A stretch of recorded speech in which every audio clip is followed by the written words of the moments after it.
Tetsuo! Kaneda! Akira fans? Anyone? It's all I can think about when I see Gripper, sorry. Yes, Akira is a stone-cold anime classic, and what wasn't to love? A dystopian cyberpunk Tokyo drenched in rain, a gripping, narrative, and memorable characters that all came together to create an awesome viewing experience back in 1988.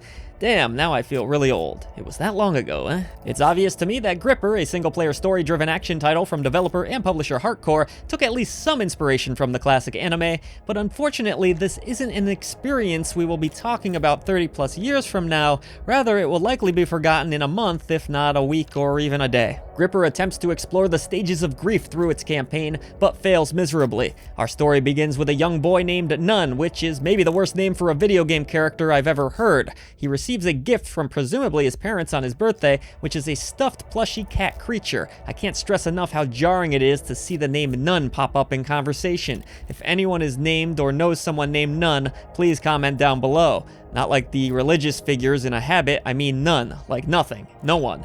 Anyways, based off of letters following the cutscene, it seems Nun was indeed talking to his parents, and is he a bad boy? I don't know, but his parents are worried sick about him. He has chosen the biker's life, yo ho ho. Oh wait, that's pirates. So right away, our lead character comes off as a total asshat, but I'm sure he has his reasons, right?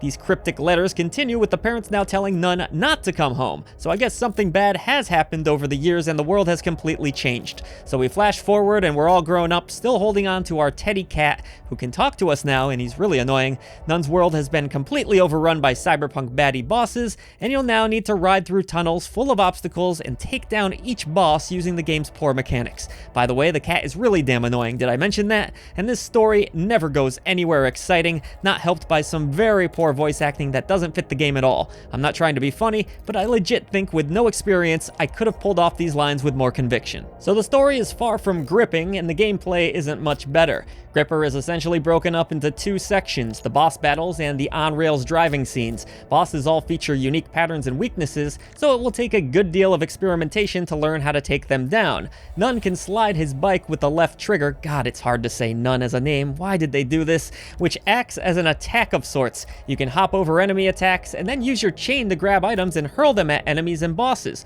After you've wounded a boss, you'll often need to hook onto them and then hit the gas in hopes of pulling a part of their armor off and dealing damage. It sounds kinda cool and it's a neat idea, but spend 5 minutes on the first boss and you'll quickly realize you're in for not such a fun time. Gripper feels clunky and cheap. You use the right stick to aim while driving, but all the while you'll have enemies swarming you and you'll be taking massive damage. You can regain some health here or there and earn upgrades, but when the core mechanics don't feel fun at all and enemy bullets feel like they're auto-locked onto you, you'll quickly be looking for the escape key to close this sucker out. If it weren't for this review, I would have done it much sooner. I got so fed up with this game, I legit handed the controller off to my partner, Literary Rose, so she could suffer, and yes, she did suffer too. She didn't like the game any more than I did. Gripper is absolutely rage-inducing, and fighting the same bosses over and over again only to be dealt cheap attacks is nauseating. I fought the first damn boss of this game for 40 minutes, that's not fun at all, only to be treated to one of the game's on-rail sections. Here you'll guide your bike through a tunnel, and it's even less fun than it was in Battletoads when you were trying to dodge stone pillars. Strange obstacles pop up in your path seemingly out of nowhere,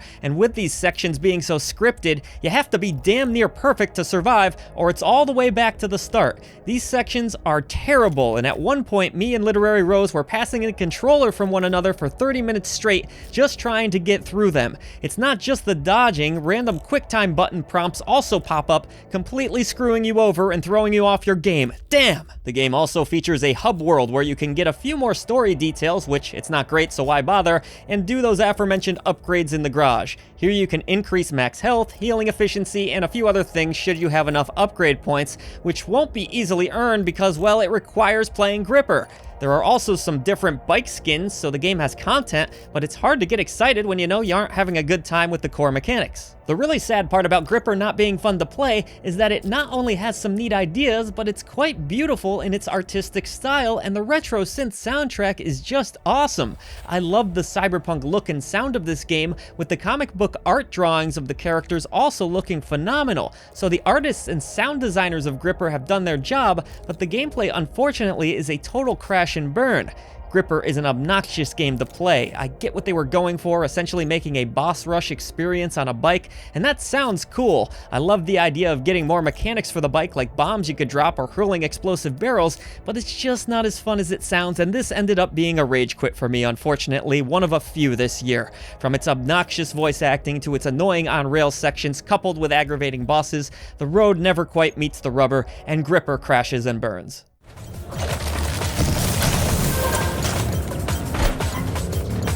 It's all pointless.